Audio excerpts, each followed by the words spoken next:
Graça e paz, galera, amém? Eu acho que a gente falou bastante aqui, o pessoal já citou bastante vezes a questão da sala de oração. E parte dessa mensagem que eu gostaria de compartilhar com vocês nessa noite, ela também surgiu nesse momento. E é muito engraçado, como o Guto falou, quando a gente se coloca numa posição de busca de fato a Deus, Ele nos ensina aquilo que o Guto falou. Muitas vezes quando nós entramos num estágio de oração, nós entramos talvez a palavra na carne seja muito forte, igual o Guto usou, mas talvez a gente entre num momento que a gente tenha mais lucidez, consciência. E chega um certo momento que ou você adentra mais profundo naquilo que o Senhor Ele quer e que Ele deseja de nós, ou senão você vai continuar vivendo uma superfície muito rasa. E parte dessa mensagem Deus me deu durante esse momento. Eu comentava com o Guto durante a semana que durante o período que eu estava ali na sala de oração, é muito louco, porque assim, há bastante tempo atrás, eu tive uma experiência com Deus, onde eu comecei a questionar muito a Deus sobre a questão de acreditar, porque muitas vezes a gente faz tudo certo e a gente não vê o resultado de uma forma correta. E Deus, Ele ministrou meu coração que quando a gente acredita, talvez o sentimento mais próximo é você estar numa ponte e você pular, e ter a certeza que Ele vai te segurar. E basicamente foi isso. Eu estava orando ali durante o período que eu estava ali, e quando eu caí em lucidez, eu estava repetindo por várias vezes para Deus que nós estávamos preparando o altar e que nós estávamos colocando lenha para o evento que aconteceria à noite. E em nenhum momento no meu coração, durante esse período, eu duvidava que a luz ela poderia voltar. E a todo momento eu vinha, conversava com o Cris falava assim: cara, até agora tá tranquilo, se chegar até umas 3 horas da tarde a gente consegue montar. Ele foi agilizando as questões aqui. E em nenhum momento no meu coração eu duvidava. Eu falei assim: Deus, se o Senhor marcou essa data, já estava determinado. Não seria uma chuva, uma falta de energia que impediria aquilo que o Senhor já marcou. E durante esse momento de lucidez eu me reparava e eu estava repetindo essa frase durante várias e várias vezes. Eu não sei se na hora que eu estava, se tinha mais alguém aqui, se chegou a prestar atenção nisso. Mas eu ficava repetindo durante várias vezes. Falei: Senhor, nós estamos preparando o altar. Deus, nós estamos colocando lenha. Pai, nós estamos preparando o altar para o Senhor, nós estávamos colocando lenha. E Deus, Ele veio de uma forma sobrenatural durante a gravação do ATM Music. E eu louvo a Deus porque Deus, Ele tem de fato privilegiado a nossa galera de pessoas que não estão preocupadas em aparecer, onde existem pessoas que estão preocupadas em levar o nome dele mais alto. E Deus, de fato, é isso que Ele exige de nós. Nós não estamos aqui no sentido de troca, de fazer algo buscando troca em Deus, mas nós estamos elevando o nome dele mais alto. E é muito legal isso, porque a gente vem de transição de outros líderes, de outras pessoas, e nós vemos que as pessoas que estão chegando, as pessoas que estão adentrando, as pessoas elas têm entendido isso. Em algumas conversas que a gente tem, as pessoas falam assim: cara, tem alguma galera que está num nível mais alto, eu não quero nem saber, eu quero estar no meio disso aí. Então Deus, Ele tem nos privilegiado muito nisso. Então eu gostaria que você abrisse a sua Bíblia comigo em Levíticos, no capítulo 6, nós vamos ler o verso 12 e verso 13.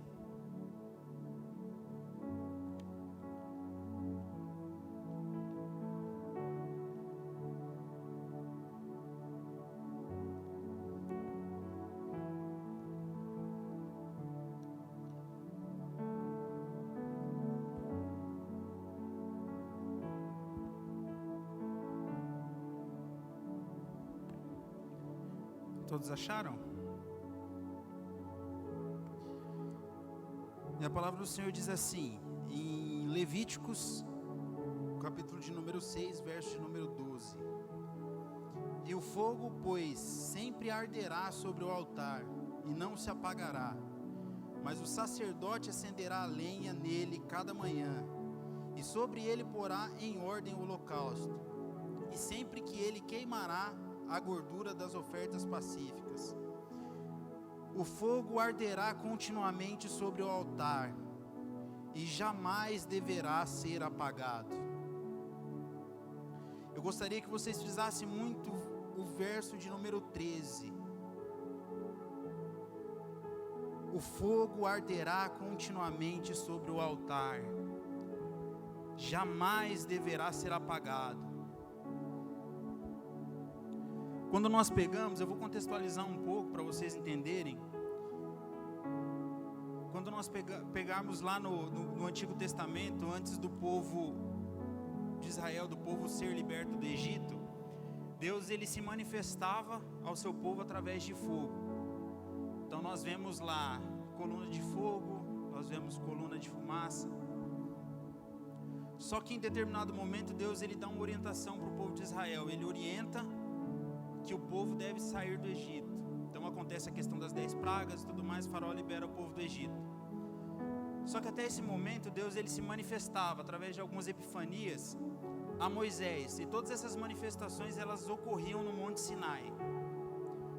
Só que quando Deus ele deu a orientação para o povo sair do Egito, libertar o povo do Egito, o Monte Sinai ele não poderia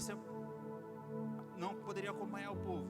Então Deus ele dá uma orientação a Moisés, orienta ele para que ele estabeleça um tabernáculo.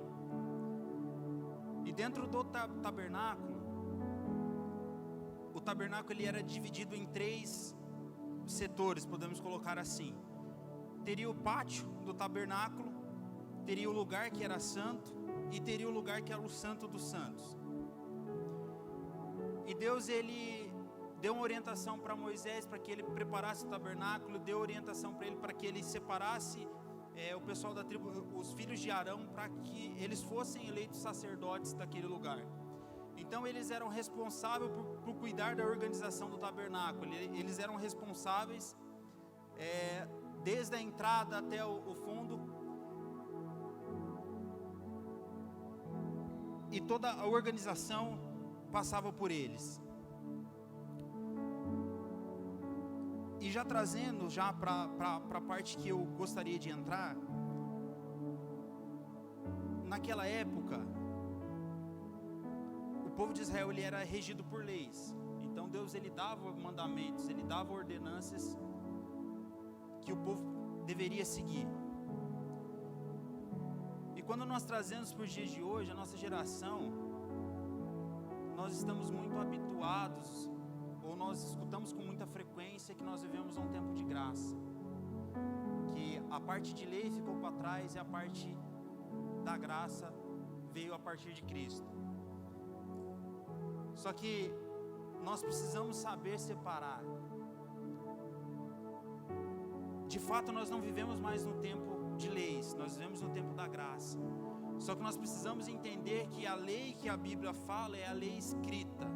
E a lei escrita, ela nos dá ordenanças e ela cria em nós leis morais. Então nós precisamos trazer isso para o dia de hoje. Nós precisamos pegar tudo aquilo que o Velho Testamento ele fala e trazer para a nossa realidade. Porque quando nós pegamos tudo aquilo que está escrito no Velho Testamento, ele nada mais é do que aquilo, é um prelúdio do que aconteceu no Novo Testamento. Então nós vemos que quando eram oferecidos sacrifícios no altar, no tabernáculo, na maioria das vezes ele era separado como um cordeiro. Então nós vemos no Novo Testamento, nós vemos Deus ou Jesus sendo chamado de cordeiro. Então nós temos a história de Adão e Eva. Quando nós pegamos, trazemos para o Novo Testamento, no Antigo Testamento, no Novo Testamento Jesus era o primeiro Adão. Então nós precisamos trazer isso. Então nós não vivemos mais naquilo que a Bíblia descreveu de leis para os judeus, para os israelitas, mas nós precisamos entender que isso aí criaram leis morais que nós precisamos aplicar nos dias de hoje. Nós precisamos trazer. E o versículo de número 12, ele é bem claro quanto a isso. Então quando nós pegamos essa divisão do tabernáculo, nós tínhamos no pátio, ele foi criado o altar de holocausto. O lugar de holocausto era o lugar onde eram oferecidos sacrifícios a Deus. Então nós vemos no Antigo Testamento, nós temos muitas alegorias. Nesse cenário de sacrifício, toda vez que uma pessoa ela iria entregar a Deus ou pedir perdão pelos seus pecados, ela trazia o animal para ser sacrificado. E antes dele entrar nesse primeiro pátio, animal ele era analisado, precisava ver se ele tinha manchas, se ele não tinha manchas, se os seus cascos estavam perfeitos. Então a oferta era verdadeira, a oferta era a melhor. Então ele pegava a melhor ovelha, ele pegava a melhor porção dos cereais dele para entregar no tabernáculo. E era oferecido nesse altar de sacrifício.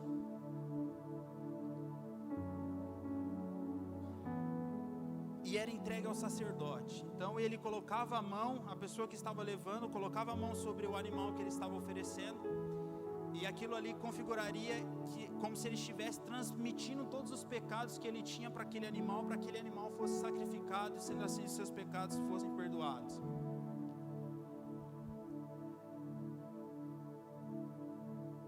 E é tremendo como a Bíblia ela é muito rica de detalhes, que muitas vezes nós lemos de uma forma corrida e nós não observamos muita coisa. Então no templo ele tinha essa organização. Só que nós vemos em outros cenários da Bíblia, altares sendo levantados, nós vemos sacrifícios eles sendo realizados, mas nós vemos fogo sendo, com exceção de Elias, mas nós vemos fogo sendo aceso por homens. E nesse cenário, quando foi realizado esse primeiro sacrifício, quando Deus ele dá a ordenança para o povo sair do Egito, e que ele pede para que Moisés estabeleça o tabernáculo, a intenção de Deus era fazer aquilo que o Guto disse alguns minutos atrás. Eu não sei se vocês prestaram atenção. Quando o povo ainda não estava liberto do Egito, Deus ele se manifestava através de Moisés ou com Moisés no Monte Sinai, num local fixo. E quando Deus ele deu ordenança para o povo sair, que ele pediu para que Moisés estabelecesse o tabernáculo, a intenção do Senhor é que ele fosse o centro das 12 tribos. Então onde era estabelecido o tabernáculo ficavam 3 tribos à direita, 3 tribos à esquerda, 3 tribos na frente e 3 tribos atrás. Então o tabernáculo ele ficava sempre no meio. E no primeiro sacrifício que foi oferecido para o Senhor, segundo a sua ordenância, foram entregues animais aos sacerdotes. Os sacerdotes fizeram todo o ritual, tiraram o sangue, picaram e colocaram nesse altar de sacrifício.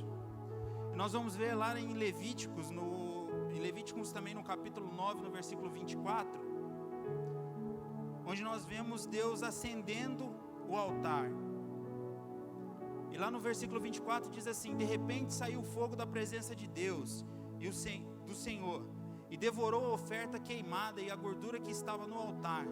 Ao verem isso, os israelitas deram gritos de alegria, ajoelharam-se, encostaram o seu rosto no chão. Então nós vemos que o altar ele foi estabelecido por homens, segundo a ordenança do Senhor. Então ele foi montado com todos os aparatos, da forma que Deus tinha determinado, das medidas que Deus tinha passado para Moisés, foi feito. Só que a parte do fogo, Deus ele não deixou para que o homem acendesse. Então nós não vemos a Bíblia relatar que eles bateram pedra lá para pegar faísca, que eles ficaram com um pauzinho lá até pegar fogo. Não. A Bíblia relata que o fogo ele foi aceso pelo Senhor. Então o homem ele preparou tudo aquilo da forma que o Senhor tinha pedido, e na hora de acender o fogo, houve uma manifestação dos céus e acendeu esse fogo do altar. E aí eu começo os detalhes que eu gostaria que a gente se apegasse muito nessa noite. Que quando nós lemos lá no versículo 12, na parte B, Deus ele deixa clara essa ordenança, que manter o fogo aceso era a responsabilidade dos sacerdotes. E eu gostaria de trazer para os dias de hoje. E é muito engraçado porque se nós olharmos, a Bíblia relata que enquanto o tabernáculo ele estava estabelecido, tinha uma nuvem de fumaça em cima do tabernáculo, que o povo sabia que enquanto a nuvem ela estivesse estabelecida, era porque era uma ordem de Deus para que eles ficassem no mesmo local. Então toda vez que a nuvem subia e começava a caminhar, todas as 12 tribos entendiam que era uma ordenança do Senhor para que eles seguissem também. Só que Deus ele deixou claro através do capítulo 12 que o fogo não poderia apagar. O fogo ele deveria arder sobre o altar continuamente. E eu fiquei muito intrigado com isso, porque o altar ele parado no mesmo lugar, já haveria uma dificuldade, porque um minuto a mais que o pessoal descuida, poderia cessar o fogo e tudo mais, então já tem um grau de dificuldade. E eu perguntava para Deus, cara, imagina isso aí em movimento, porque enquanto Deus estabelecia que o tabernáculo ficasse parado, ok, poderia alguém ficar cuidando 24 horas, trocar turno e tal, e acontecer. Mas a dificuldade que é isso aí em movimento. E Deus ele foi muito claro quando ele respondeu ao meu coração esse meu questionamento. Que isso nada mais significa que se o fogo foi Deus que acendeu e nós trazemos para a nossa realidade, o fogo retrata o Espírito Santo, ele precisa ser mantido aceso 24 horas. E é responsabilidade nossa como sacerdotes, porque nós somos sacerdotes, a palavra fala. Então nós não vivemos mais no tempo da lei, onde eram eleitos sacerdotes, mas a partir do momento que Cristo ele rasgou o véu, nós passamos a ser sacerdotes. Então é responsabilidade nossa manter esse fogo aceso. E quando Deus ele me respondeu, ele disse muito claro isso, porque isso aí nada mais significa que se eu estou no meu trabalho, a minha chama precisa estar acesa. Se eu estou na faculdade, a minha chama precisa estar acesa.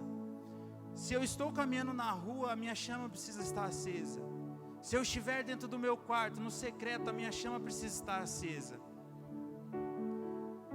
Então o que ele queria demonstrar para o povo, e que ele quer que nós entendamos é isso, que manter a responsabilidade de manter essa chama acesa é nossa. Muitas vezes nós estamos preocupados em chegar aqui, nós chegamos aqui de qualquer jeito no templo. E muitas vezes nós estamos esperando do grupo de louvor que eles coloquem essa lenha para que nós possamos queimar. Muitas vezes nós chegamos sem expectativa nenhuma e nós colocamos todas as nossas expectativas em quem está ministrando, para que essa pessoa, para que o pastor, ele venha colocar essa lenha, que nós possamos queimar através disso. Enquanto a Bíblia não é essa ordenança que a Bíblia dá. Ela fala que é responsabilidade nossa manter esse fogo aceso.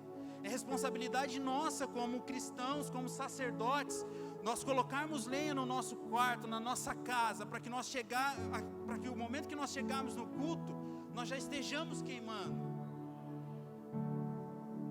É responsabilidade nossa. Imagina se cada um de nós viemos pegando fogo, se junta com o outro que está pegando fogo, com o outro que está pegando fogo. Cara, não tem como esse ambiente ele não ser transformado. Não tem como esse ambiente não ser diferente. Não tem como pessoas passarem do portão para cá e não sentir a presença do Senhor. Muitas vezes nós temos essa preocupação. Muitas vezes nós simplesmente chegamos aqui, sentamos, ou muitas vezes dobramos o nosso joelho e falamos: Senhor, eu quero que o Senhor fale comigo. Só que é nossa responsabilidade como sacerdotes de colocar a lenha, de preparar o terreno, de preparar o altar. Deus ele vai falar conosco independentemente da nossa ação. Só que ele deixa ordenanças que é muito clara, que nós precisamos. É obrigação nossa. E quem entende um pouco e mexe com churrasqueira sabe que para acender fogo, primeiro, depois que você coloca uma quantidade de carvão, ele pega fogo, ele se torna cinzas. Então, se nós precisamos colocar lenha o tempo todo, se nós precisamos buscar o tempo todo, o primeiro passo que nós precisamos fazer é retirar as cinzas.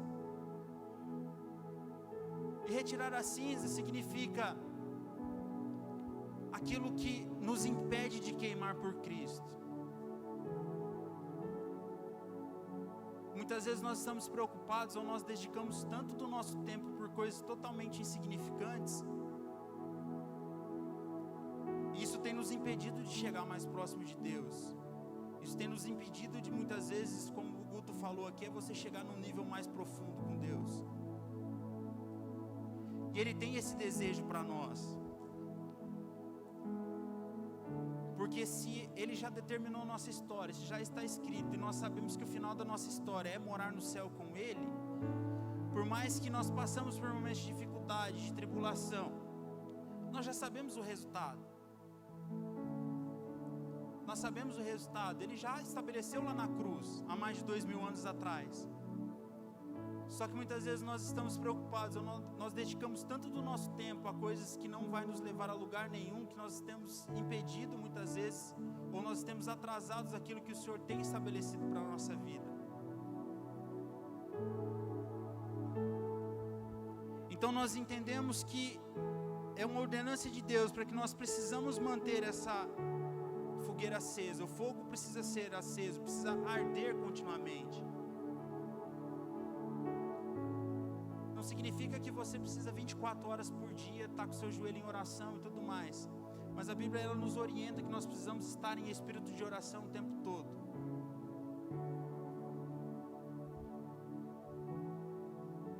Muitas vezes nós não temos a preocupação de dar a Deus o nosso primeiro pensamento.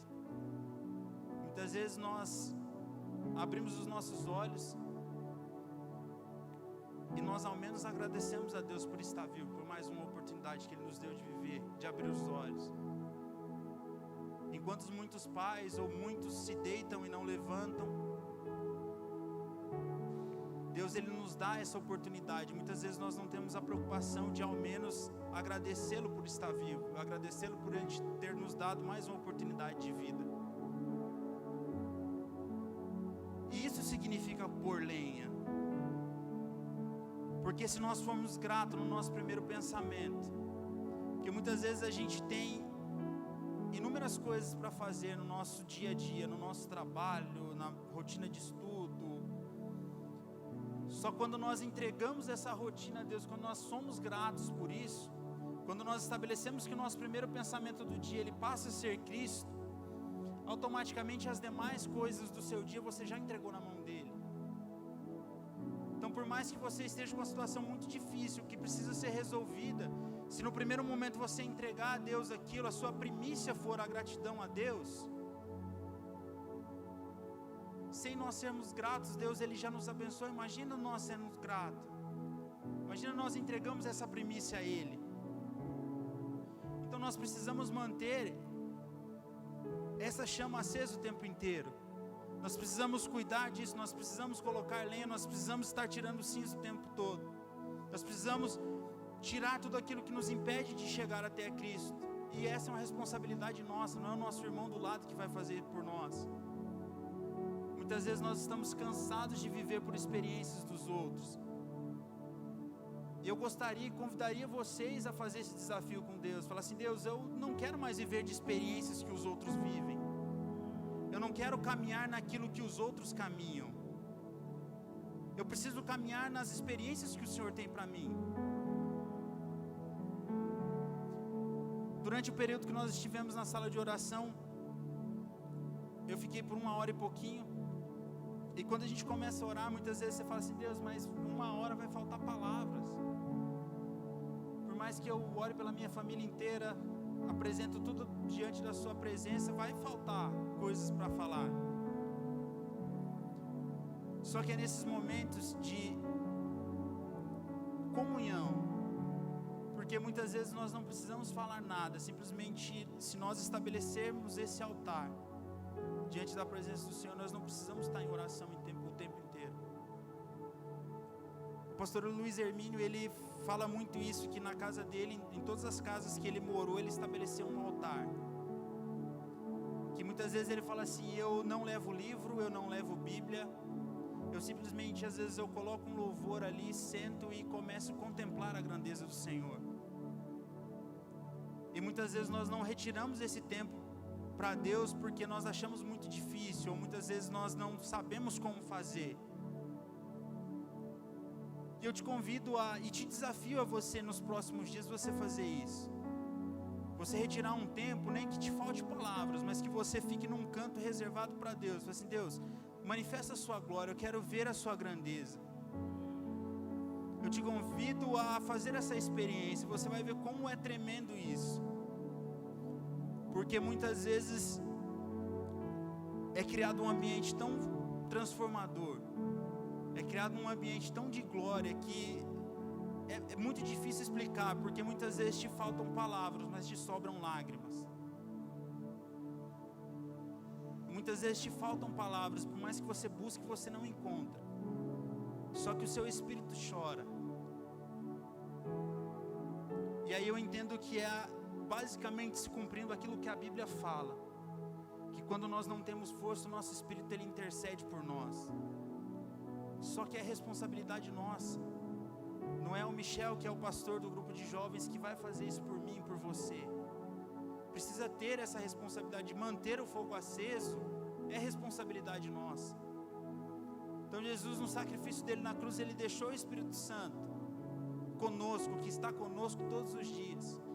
Só que nós precisamos o tempo todo estar retirando cinzas, e nós precisamos colocar lenha.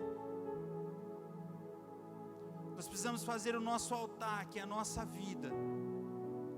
Porque toda vez que nós falamos de sacrifício, nós já correlacionamos com o altar, nós já correlacionamos com a nossa vida. Porque a palavra fala que nós somos o templo do Espírito. E toda vez que nós pensamos em templo, todo templo tem um altar. E o nosso altar é o nosso coração. Então, se o nosso coração ele estiver voltado para as coisas de Deus, estiver preocupado em colocar lenha, estiver preocupado em manter esse fogo aceso, por mais que situações possam chegar até nós, nós sabemos que existe um maior que guarda nossos corações, que cuida de nós, que vai prover. Porque o povo de Israel, em todo momento que eles tiveram dificuldade, houve provisão divina. Só que Deus ele deixou uma ordenança: você precisa manter o fogo aceso. O fogo ele tem que arder 24 horas, ele não pode se apagar. Então nós precisamos ter essa consciência. E um outro detalhe que me saltou aos olhos nesse texto é que quando Deus ele deu ordenança ao povo para construir, a Moisés para construir o tabernáculo, não tinha fogo. Então primeiro foi preparado um altar e foi colocado o sacrifício lá, para depois Deus mandar o fogo. Ou seja, significa que para ter fogo precisa ter sacrifício. Então, para nós vermos a chama do Senhor arder na nossa vida, ela precisa haver um sacrifício da nossa parte. Lá no passado, Deus exigia do povo que oferecesse animais, cereais. Só que nós não vivemos mais esse tempo. Então, o sacrifício que nós precisamos entregar a Deus é o nosso coração. Entregar as nossas vontades. Porque muitas vezes nós oramos e até entregamos coisas da presença do Senhor, na mão do Senhor. Só que daqui a 5 minutos nós estamos preocupados com essa mesma coisa, estamos querendo pegar de volta. Então eu entendo que quando nós fazemos isso, nós estamos tentando invalidar aquilo que Ele já fez lá na cruz. Porque nós estamos dizendo, Senhor, o Senhor não sabe o que o Senhor está fazendo, deixa na minha mão que eu faço melhor.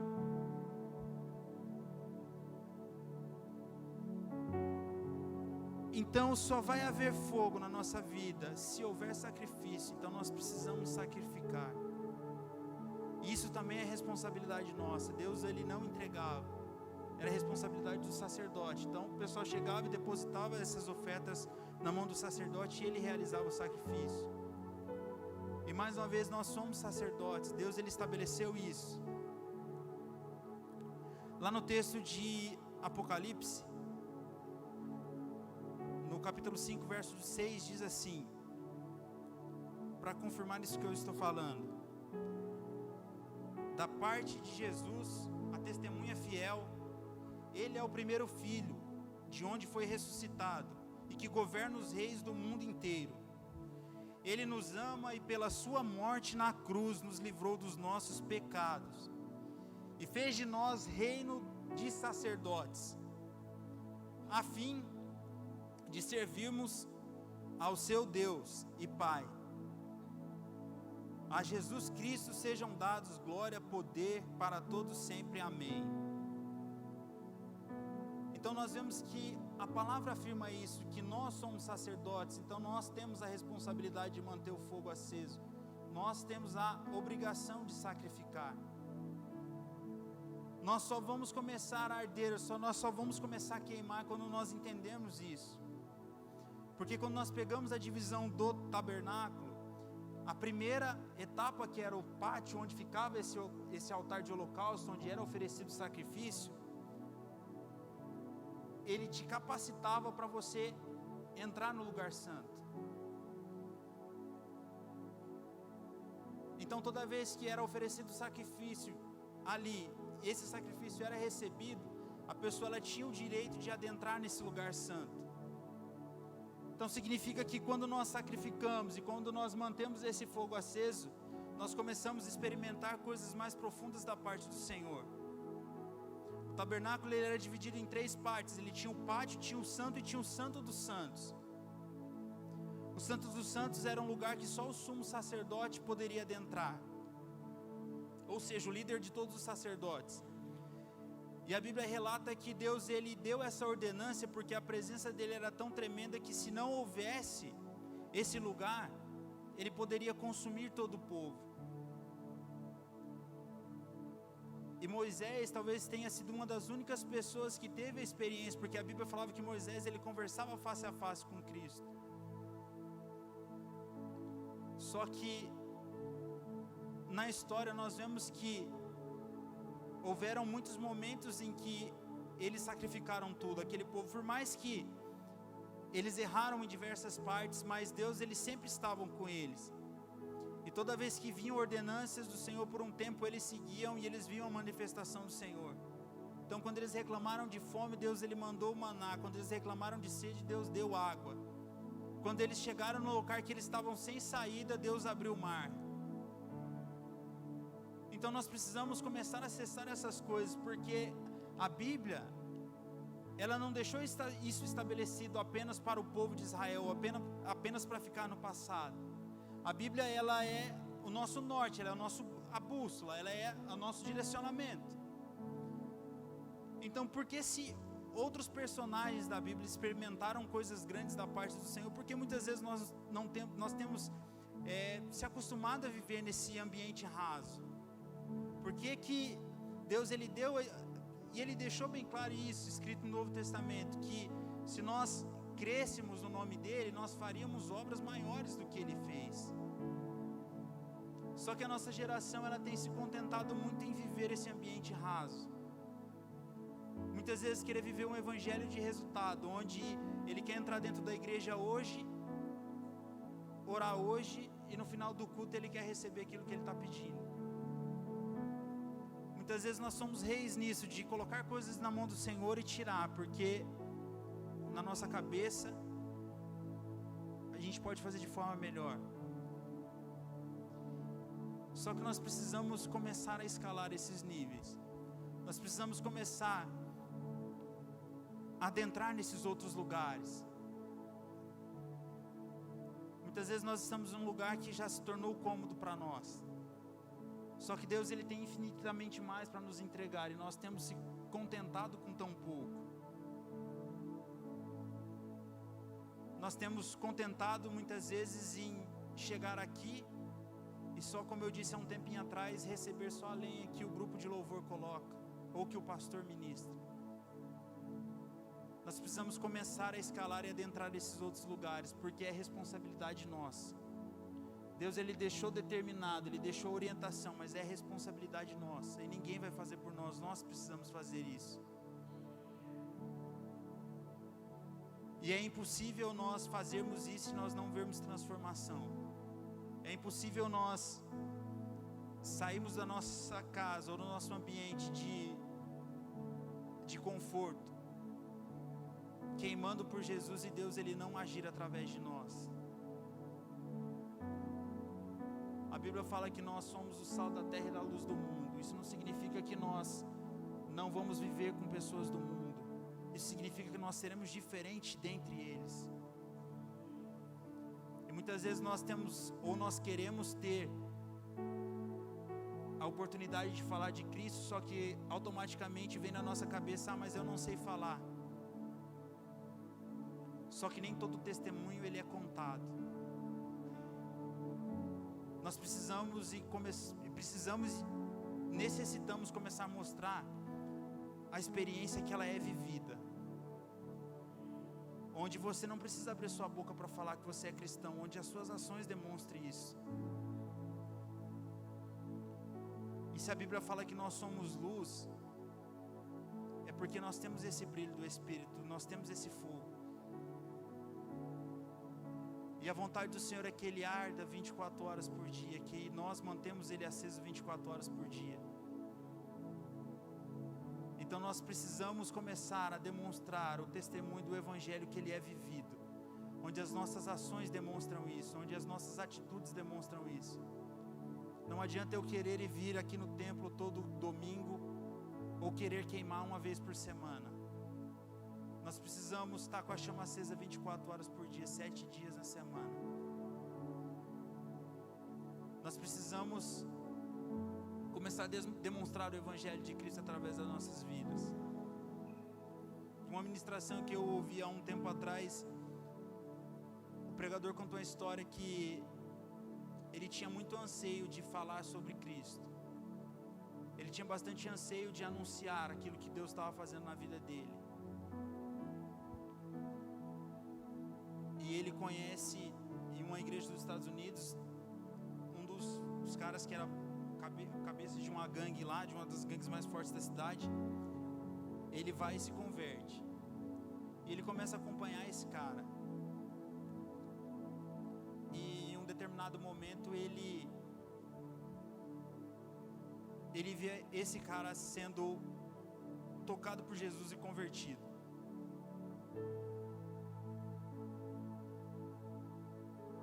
Só que passa o tempo, o pastor dessa igreja, ele observa que esse rapaz, ele acaba parando de ir na igreja. E depois de muito tempo, esse pastor, ele encontra com esse jovem na rua, e ele pergunta para ele, fala assim: ô cara, o que aconteceu? Faz tempo que eu não te vejo e tal. A igreja era bastante grande. E aí ele fala pro pastor que ele tinha se decepcionado com o ambiente da igreja. E o pastor fica preocupado, fala assim: cara, mas foi alguma coisa que alguém falou? Foi alguma coisa que nós fizemos? Foi alguma coisa que eu falei no altar? Se for, eu te peço perdão e tal. E o jovem falou assim: não, pastor, não foi nada disso. Ele falou assim: eu me decepcionei com a igreja porque na igreja eu não conheço as pessoas, eu conheço a nuca das pessoas. E muitas vezes nessa rotina que nós acostumamos viver, nós não temos essa preocupação. Porque se nós não estivermos com a nossa fogueira acesa, se nós não estivermos com o nosso altar fumegando, se nós não estivermos 100% do nosso tempo voltado para as coisas do Senhor, nós não vamos se importar com quem está do nosso lado. Porque uma das coisas que a parte do fogo ela traz como característica, o fogo ele destrói. Ao mesmo tempo que o fogo destrói, ele purifica. Ao mesmo tempo que ele purifica, ele transforma e ele modela. E ele aquece e ele ilumina. Então quando nós estamos preocupados com essa parte de manter o nosso coração aceso, com o nosso olhar voltado para Cristo, nós começamos a se importar com quem está do nosso lado, porque é um dos mandamentos que a Bíblia nos deixa, que nós precisamos amar o nosso próximo. E nós precisamos manter esse altar aceso, porque mantendo o altar aceso, nós aumentamos a nossa intimidade com Cristo, a nossa comunhão com Cristo. Nós começamos a acessar lugares que muitas vezes nós não acessamos. Nós começamos a viver experiências que nós não havíamos experimentado. Nós começamos a desfrutar de coisas que nós não desfrutamos ainda. Nós começamos a mergulhar mais profundo naquilo que a palavra ela nos diz. Porque Deus ele nos deixa essa ordenança, nós precisamos manter esse altar aceso.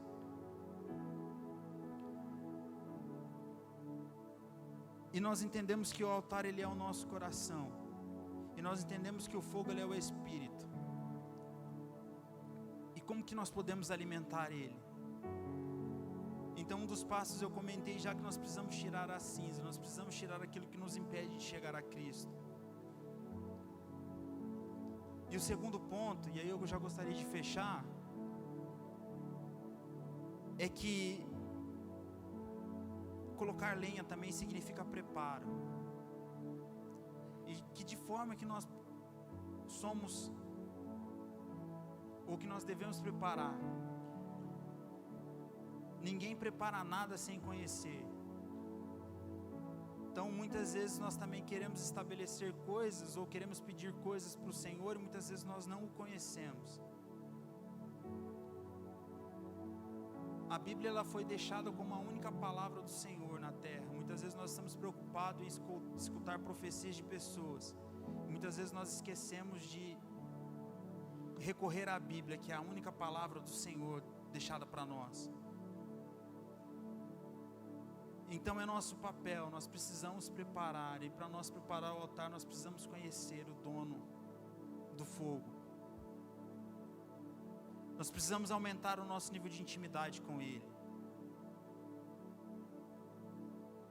Porque a partir do momento que nós passamos a conhecê-lo, nós passamos a vivenciar isso. Como o Guto falou aqui, muitas vezes não é agradável, ou muitas vezes a gente não tem força. Não é todo dia que você quer chegar e quer dobrar o joelho, quer orar ou que as coisas fluem. Mas Deus ele exige de nós constância. Muitas vezes a gente precisa ir sem vontade mesmo. Muitas vezes a gente não está com vontade de vir à igreja, a gente precisa vir na igreja do mesmo jeito. Muitas vezes nós não estamos com vontade de dobrar o nosso joelho e orar, nós precisamos dobrar o joelho e orar de todo jeito.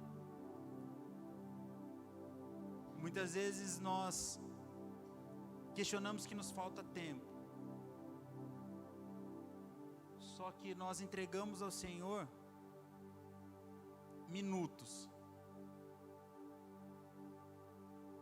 Entregamos horas para outras coisas.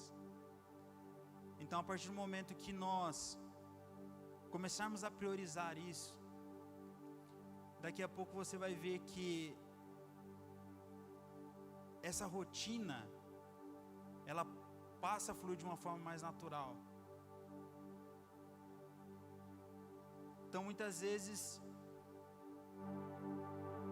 nós não temos o hábito de ler a Bíblia. Muitas vezes nós se apegamos hoje na modernidade muito, que é a questão do aplicativo, do pão diário e tal.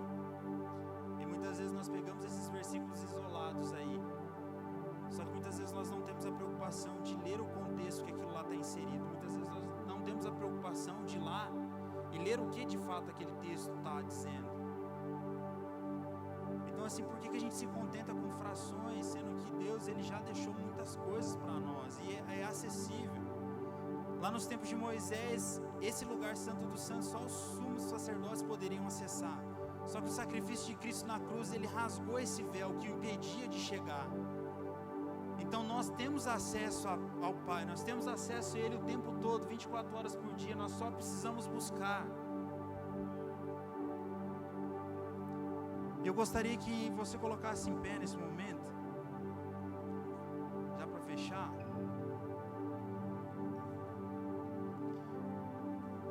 Eu te convido a repetir essa oração comigo.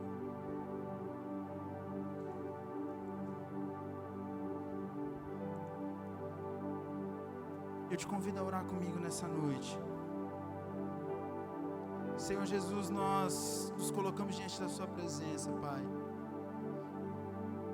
Pai, durante essa semana eu orei ao Senhor e pedi para que o Senhor fosse o centro, Pai. Que tudo aquilo que fosse falado, que fosse ministrado, Pai eterno, nessa noite, fosse direto do Seu coração para nós, Pai. A Sua palavra, primeiramente, ela confronta quem está falando, Pai, para depois confrontar a quem está ouvindo. Pai, nós entendemos que o Senhor nos deixou uma ordenança e que manter o fogo aceso é uma responsabilidade nossa, Pai. Pai, venha fazer nascer em nós, ó Pai eterno, esse desejo, esse anseio, Pai, de querer, ó Pai eterno, queimar por Ti. Pai, que nós não nos contentamos apenas com emoções, Pai. Muitas vezes nós temos acostumado, Pai eterno, a ouvir barulhos e se emocionar, ó Pai eterno, com canções. Pai, mas eu te peço para que o Senhor venha fazer nascer em nós, ó Pai eterno, uma vontade, Pai eterno, uma sede, Pai eterno, uma chama que nós não conseguimos controlar. Pai, que literalmente nós venhamos queimar pelo Seu Evangelho, Pai. Que nós venhamos queimar, ó Pai eterno, por tudo aquilo, Pai eterno, que é, ó Pai eterno, Seu. Por tudo aquilo, Pai eterno, que é a Sua casa. Pai, eu te peço, Pai eterno, venha fazer nascer em nós, ó Pai eterno, essa chama ardente, Pai. Pai eterno, esse desejo, Pai eterno, de servir, ó Pai eterno, esse desejo de colocar lenha. Pai, eu te peço, Pai eterno, para que o Senhor nos dê experiências, ó Pai eterno, sobrenaturais. Pai eterno, que o Senhor nos dê experiências, ó Pai eterno, de adentrar o Santo dos Santos. Pai eterno, que o Senhor nos dê experiências, ó Pai eterno, que jamais, ó Pai eterno, nós vivemos. Pai, mas nós entendemos nessa noite que a responsabilidade de manter o altar aceso, a chama acesa é nossa. Pai, a responsabilidade de colocar lenha no holocausto é nossa, Pai. Pai, nos ajuda e nos ensina a retirar as cinzas, Pai. Nos ensina, Pai eterno, a retirar, ó Pai eterno, tudo aquilo que nos afasta da Sua presença. Pai, nós declaramos, ó Pai eterno, nessa noite, que a Sua palavra nos transformou, Pai. Que nós vamos passar a partir de hoje, Pai, a começar a regar, ó Pai eterno. Começarmos, ó Pai eterno, a regar, ó Pai eterno, o nosso altar com lenha, Pai. Ah, Pai, que o Seu fogo venha, Pai eterno, nos